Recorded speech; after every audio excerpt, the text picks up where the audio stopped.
Let's talk about Chance the Rapper's The Big Day, where he went wrong on the album, but also why it's not as bad as you might think. Listen, I know how it sounds. There's a population of people out there who can't be convinced for the life of them that any single second of this album is redeemable. I can't change your mind if that's how you feel. There's this weird addiction people have when it comes to the internet collectively hating something, feeling like they have to join in and comment on it and trash it and kick it while it's down as if everyone doesn't already agree that it's not very good. Everyone has seen the comments of, I really hope Chance gonna become better. Or, let's just ignore the big day ever happened, am I right? Listen, we get it. How about you just watch this video, listen to what I have to say, and then after the video, you let me know what you think. Deal? Deal. Shakes? Shakes? Go ahead, shake my hand. I'll wait. Focus.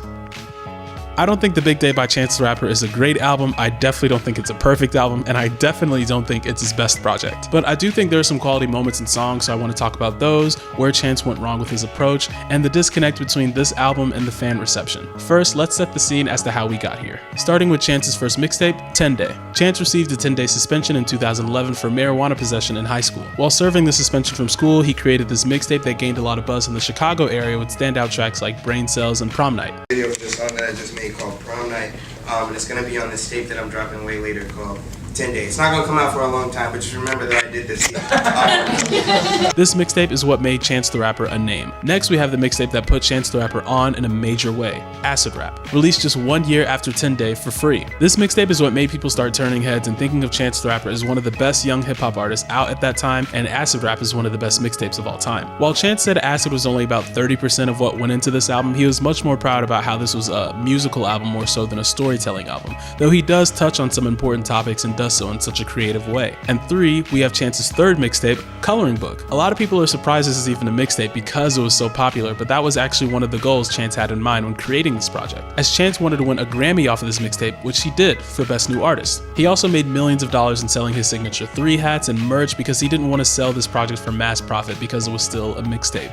But it is also on streaming services, so there was money to be had. This album is what launched Chance into superstardom and made him rap's next big superstar. Think of 2016 for Chance the Rapper as 2018 was for Travis Scott, or as 2013 to 2015 was for a rapper like Drake. Fast forward to The Big Day, this is supposed to be Chance the Rapper's big debut album. After living off of the success of Coloring Book for 3 whole years and living life in between those moments, Chance was at a different point in his life and definitely at a different point in his career. Something I'll get into as we discuss the tracks on this album. One of the first things I picked up on while listening to this album was the continuation from Coloring Book. On the last song on the mixtape, Blessings Reprise, it's one of the most beautiful songs I've ever heard and one of the many songs that makes me cry when I listen to it. To end the song and ending this chapter of his career, you hear a chant from Chance, Anderson .Paak, Ty Dolla $ign, BJ the Chicago Kid, Rory, and some more backup singers. They're singing, "Are you ready for your blessings? Are you ready for your miracles?" Are you ready for your blessings? Are you ready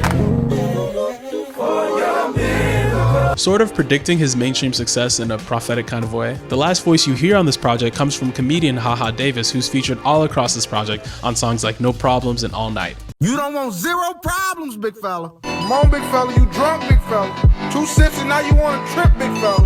You not a drinker. I can see it all in your leg, big fella. You wobbly, big fella. You finna fall. Sit down, you drunk, big fella. He says, "Are you ready, big fella?" You ready, big fella? The first thing you hear on The Big Day is Chance's response to this question nearly 3 years later. Yep. And we back. After moving on to a different chapter of his life, he answers with some of his other well-known ad-libs with "yup" and "we back," and the song comes in. This first song, All Day Long, really sets the main thesis for what this debut album will be. In the first chorus, John Legend says, "We can't be out here pleasing everybody, we know who we are, and if you with me, then I'm with you, darling, baby, all day long." Meaning, going into this album, Chance has a lot of audiences he feels like he has to appeal to. The acid rap hip-hop fans who just want him to create another classic rap mixtape, you have the mainstream Coloring Book fans who just want more hits, and you have the greater Chicago area who I'm sure he feels like he has to be a hero for, and his close family and friends. Chance's response on the opening track is to tell everyone essentially, "I can't please you all, I have to be who I've always been, and that's just me." But at this point in Chance's career, he wasn't in high school, he wasn't going around taking LSD with his friends, he wasn't a mega rap superstar, he was just a family man who had 2 kids, refound his relationship with God, and found peace in that. In Chance's first verse, we get a lot of goofy references and similes as he always does in his music. You have the song Favorite Song off of Acid Rap, where he uses a lot of similes. I feel like in every single verse he says something like that, and he references something using like or as. But he also just has a lot of weird lines, and on some songs it works, but for some reason on The Big Day, people see those same similes or they see those same references. They're like, oh bro, this is so trash, this is so goofy. But it's like, that's what he's been doing his whole career, you know what I mean? But because The Big Day just has that stigma around it that it's a bad album, which it's not great, as I said, people just don't excuse it on this album. But if he were to say something weird or out of pocket, like on a Coloring Book, what's that song? I think he says it on All Night. He says, you just want to slide on the seat. You just want to fart on the seat. Something like that, where he's like, I'm not going to let you in my car because you're going to do something embarrassing. Near the end, he says, my next door got 8 legs like Daddy Long. I'm about to have 2 kids that like Daddy Songs. This also speaks to me in saying that although Chance's main thesis is being himself in this new chapter of his life, he still aims to make music that a lot of people are going to find enjoyable. Music is fun when it's being shared and experienced with others, so he hopes to make just some fun songs that he would enjoy with fans when he would eventually go on tour, and also just some cute little references for his kids who will obviously be listening to his music. Also, Yevo, sad fun fact, he was actually planning to go on tour and doing a lot of stuff behind the scenes while working on this album because this was his big debut album. But after this album came out and got the reception that it did, I feel like critics were actually kind of nice to this album. They thought it was just like mediocre. But after this album came out and it got the reception that it did on like Twitter and a lot of hip hop communities, everyone said it was like god awful. Nobody really bought tickets for his tour. And he was like a big stadium selling artist whenever Coloring Book came out. So when he tried to do the same thing for The Big Day, those seats didn't get filled and enough tickets didn't sell and he had to cancel the tour. And that's just really sad, I think. I can't remember the last time that's happened for an artist. It's kind of unexpected because you don't get an artist that's so big in hip hop superstardom and then has something that makes people think so much less of them. So I don't blame people if they didn't like the album. You know, why would they buy tickets to go to a tour for that album to hear a bunch of the songs? But yeah, that was a really sad moment whenever that happened. I had tickets. I wanted to go to that tour, but he was like, he put up a post saying, hey y'all, unfortunately, we're going to have to cancel this tour. I think the reason he gave was scheduling and other time conflicts. And he said he was going to spend time with his family. But it didn't sell enough tickets, which is sad. He's also done this cutesy approach in other songs he's been featured in, like Best Life with Cardi B off her debut album, or the song I Love You So Much with DJ Khaled on the album that was dedicated to DJ Khaled's son. A, B, C, D. Okay. E, F, G. Chance also talks about his children on that song. On an album called The Big Day, he's letting you know that this album is going to be about his relationship with God and how that's helped his relationship with his family, his partner, and his wife-to-be. One of the main criticisms of this album is that he talks about his wife too much, and that just never made sense to me as a criticism. That's like saying Kanye talks about his mother or his family too much on the album Donda, Kendrick talks too much about politics and the plight of a black man's struggle on To Pimp a Butterfly, or J. Cole talks too much about substance abuse on KOD. Sure, you can criticize how well or how poorly an artist talks about the topic at hand, but if an artist tells you they're going to start talking about something and then they talk about it and you criticize them for that, I don't think that's a fair criticism. Moving forward on the album is the song Do You Remember? A more nostalgic and laid back cut with Ben Gibbard of Death Cab for Cutie. This song is just alright in my opinion. It gives me similar vibes to Summer Friends from Coloring Book, but not as emotional or hard hitting for me. Then we have Eternal, a fun song with Smino that I definitely think deserves more attention. Because this album was so poorly received from fans, there are a lot of songs on here that people just won't give a chance because they think every single second of this album is bad, and this is one of the songs I think is heavily affected from that effect. This song is basically about how lame side chicks and side dudes are and promoting the idea of staying with one partner forever, eternally. In Chance's verse, we get some funny references about how side chicks and side dudes just can't do the little things that your true partner can. And Yebo, if you could have some of the Genius lyrics up, they're kind of funny in his first verse. I don't know if you should have his whole first verse, but he's like, side chicks can't cook this good, can't fuck this good, can't look this good, can't get right. You send him to the store if he get that he left. You send me to the store, I'll come back with a chef. And that's just kind of funny. Like you send a side dude to the store while the family's around and like nobody really cares. But if you send Chance to the store, he's going to get some stuff. He's going to come back. He's going to start cooking because that's just who he is. Like that's his flex in this song. In Smino's verse, we get this great delivery as he touches on similar things that Chance talked about in his verse. And in the live performance, we get this all-time great moment from Chance. Side chicks can't do flat twists. Bet $1 you can buy me a grits. Hold on, Side chicks can't cook no grits. Grits, nigga, we can be, hey, eternal. Let's move on to Hot Shower and talk about where I think Chance messed up with this album. And yeah, everyone has had their turns beating up on this song and saying, "Oh my god, it's so bad." But let's actually talk about it and talk about why. I think this shows a part of the album where Chance goes back on his word and chases mainstream appeal and that popularity and that hit-making potential. This song does nothing for the narrative of the album or the theme of the album and just is a fun collab between Chance, Made in T.O., and one of the hottest rappers of 2019, DaBaby, who actually doesn't even have that bad of a verse. This song isn't on him. Chance just seemed like he freestyled this verse and just wanted to have fun, but I actually think that was a detriment to the song. I think it's fine if Chance wants to have DaBaby on his debut album, but I think a more serious approach to this would have served it a lot better. Also, just a note, not every song has to be serious or lyrically sharp from a hip-hop artist. Artists are just allowed to have fun on a song, and Chance seemed like he was having fun. I just don't particularly like this fun song, if that's what he was going for. So right after we have one of Chance's most foolish, least serious songs ever, we have one of his best, most serious songs ever, and We Go High. We have a sample of Mike Servin who says, "I love you God, we do it for Jesus Christ" meme that actually goes along with the theme of the song. Yeah.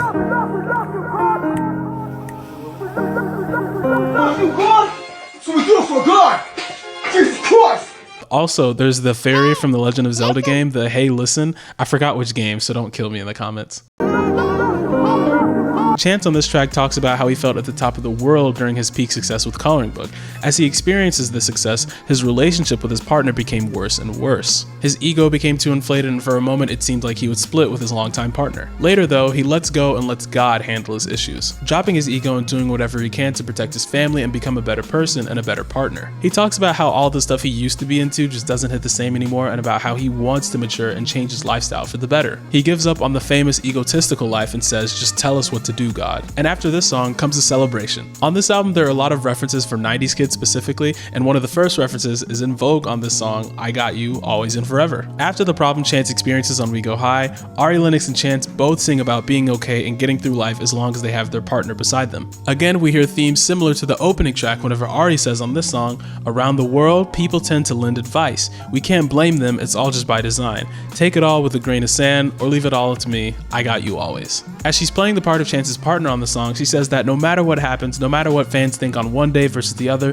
you can't possibly fail in life as long as you're right with God and you're right with your family, and we'll always have your back. Chance adds to the sentiment by saying, "A lot of folks share their opinions, same folks so easy offended. One thing to always remember, they're here today, but we'll be together forever." Another reference we have comes through the next song, Photo Ops, the skit. This song features Pops from Friday and John Witherspoon, RIP, and Chance's actual real brother, Taylor Bennett. The skit is about coming together and getting over petty differences, having your brother's back on the biggest day of his life, because that's what family's supposed to do. This skit leads us into the next song, Rue, in which we get great verses from Chance and Taylor doing just that, flexing their prowess as artists while also saying family first and don't mess with my brother. Moving on, we have another song in which I feel like is one of the biggest issues with the album, the title track, The Big Day. On this song, Chance is assisted by frequent collaborator Francis and the Lights. On the first part of this track, we have this beautiful refrain that talks about the theme of the album. "Oh my God, think it's the greatest day of my life. So glad you arrived, but the only way to survive is to go crazy." Then, halfway through, it's like Chance and Francis just wanted to mess up this beautiful moment on the song. Francis goes on this tirade where he essentially goes crazy. Although I get it because they were just talking about it on the chorus, we don't actually need Francis and the Lights just yelling and screaming all over this track. It wasn't this cool artistic moment like I think they were going for, rather another moment like Hot Shower, which just takes away from the album. And it's too unserious to just get around it and just accept it as part of the song. It's really a shame because the outro for the song isn't half bad either. Then we have one of my favorite cuts on the album, Let's Go on the Run. One of the reasons I love Chance the Rapper is because of that playful style in his music, while he also talks about real life topics under that surface level happy-go-lucky style. Take a track like I Might Need Security, where he loops Jamie Foxx actually saying "fuck you" over and over again from a comedy special. You just want to say, fuck you. Oh, fuck you, fuck you, fuck you. Yeah. Fuck you. Fuck you. And on this song, he addresses some of the more powerful figures in Chicago and talks about headlines that included Chance the Rapper's name. Because Chance mentions the mayor of Chicago, I think by name, and says like, "Rom, you're done for creating all these excuses and letting all these cops off the hook," because that was one of the summers where there's a lot of police violence in Chicago. And Chance was really dissatisfied with how the mayor responded to that, saying like, "Next time we have an election or next time your term is up, you're out of here because like you're not helping the community." And then he, at the end of the song, I Might Need Security, he talks about some headlines that like Chance does something very minuscule or he does something minor, the headlines call him like a deadbeat daddy or something like that, or saying like he's a bum. Not a bum, but like in a respectful way. They like, in a politically correct way, they disrespect him. And Chance talks about like going to someone's job and beating their ass because of a headline like that. He also says, I'm not the nice guy, I'm the good guy, so you should really get on my good side. And that's like, I don't know. I really like that song. And he talks about some cool stuff on there. On Let's Go on the Run, we have this elementary style rhyme on the chorus, which makes me think of the first track where Chance says he also wants to make music that his kids can enjoy. This track connects to the theme of the album, in which Chance talks about ignoring the naysayers, the doubters, and the haters of his newfound life and relationship, saying, let's just hit the road, ignore everyone else, and just do our own thing. He also has a song called Do My Own Thing, I'm pretty sure. No, it's called My Own Thing. My Own Thing. Yeah.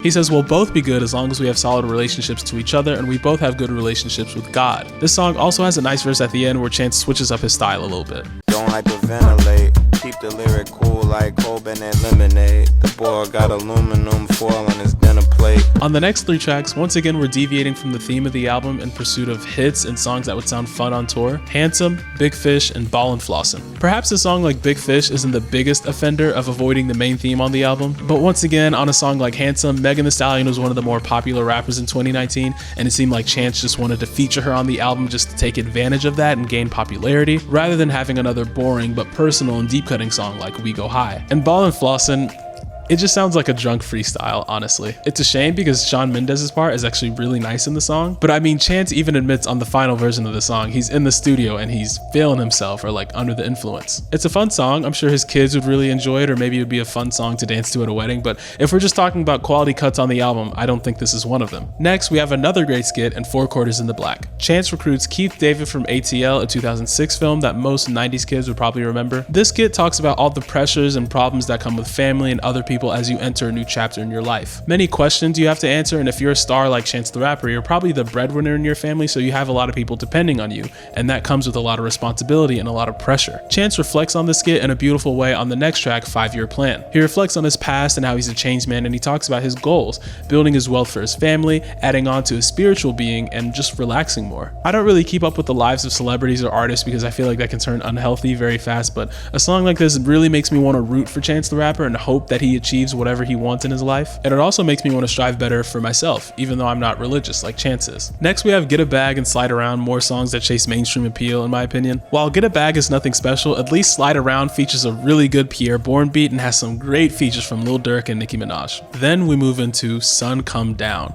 This is perhaps Chance's best song like ever, maybe? Chance talks about what he wants as he gets older and as the metaphorical sun goes down in the sky. He touches on his death, what he wants after his career is over, and revisits the theme of shutting down outsiders and naysayers who criticize his relationship and his marriage, saying to his wife, don't look down at the petty people under them or the online trolls and people who leave nasty and mean comments for no reason. Then we have Found a Good One, Single No More. People rag on Hot Shower as the worst song on the album because it has a music video. It's one of the first songs you hear on the album, so I get why it has a lot of attention drawn to it, but I think this is actually the worst song on the album. This sounds like it was made to play at a reception and have fun while dancing to it, but it's just a rough listen. I think this should have been left off the album and nobody would have batted an eye. It's just this really annoying chorus like, I ain't single no more, I ain't single no more, I ain't single no more, and it's just like, it just keeps going, and the instrumental is like, it's catchy, and like, if you could see if it were played at a wedding, why this would be like a fun atmospheric song to just have on in the background, but I just don't find it to be very good at all. Getting back to a real quality album cut though, Town on the Hill sees Chance being thankful for the family foundation he has and the household that he's raised with his partner. Really like an appreciative or a thank you track. My eye contact wasn't there, but hopefully that can stay because I'm like looking right here. My hair looks weird. It was right here? It looked like my hair was like cut off right here. I'm getting tired. I need to just go on. What time is it here? It's like 12:35. It's not that late, but I need to go to bed. I haven't been getting a lot of sleep lately yet, but what am I going to do? I've been getting like 4 or 5 hours of sleep. I'm going crazy. You see my eye bags? Skin still looks fresh though. Don't try me. Don't try it. Psh, crazy. Are you stupid? Are you dumb? Pick one. Okay. To add on to all the other references and the other skits and songs on this album, in the Our House skit, Chance recruits the voice actor who played Susie Carmichael in Rugrats, one of the most popular cartoons that 90s kids would remember. And in the final song, Chance connects it as he opens with a reference to the Brandy and Whitney Houston Cinderella film from the 90s. It connects because she's playing with the Cinderella doll, and then in the very next song, it opens with this refrain, Zanies and Fools, that's from the film. It's more of an interpolation than an actual sample that was taken from the film. It's like, let's re-record our own version of it instead of taking something that was in the original film. This song is a beautiful story about how Chance came to meet his wife and how they met at such a young age. It's really a Cinderella type of story and really worth a listen if you've never heard this story before. He also talks about all the obstacles they had to overcome to get to the point of where they were at that moment, but he always knew in the back of his mind that it would work out because, as he says in the song over and over again, it's possible. And as he would say, all things are possible through Christ. And to end this album, Chance the Rapper invites Nicki Minaj back to rap a verse about how she came up and how she eventually met her husband. Although I admit it's a little weird to have someone else finish your personal album, your big debut album, and your personal story,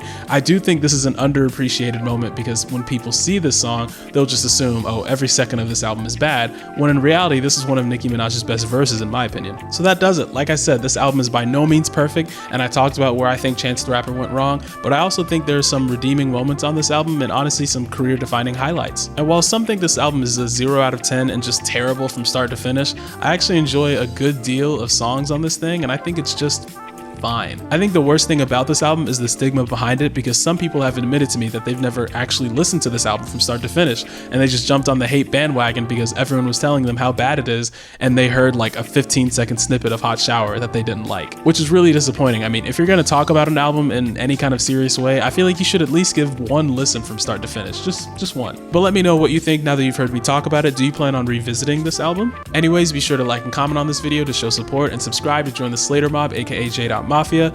Until next time, y'all. Whoa, quick transition. We're back at it. Back at it like a crack addict. If you want something better, go grab it. You know what I'm saying? You know what I'm saying? All right.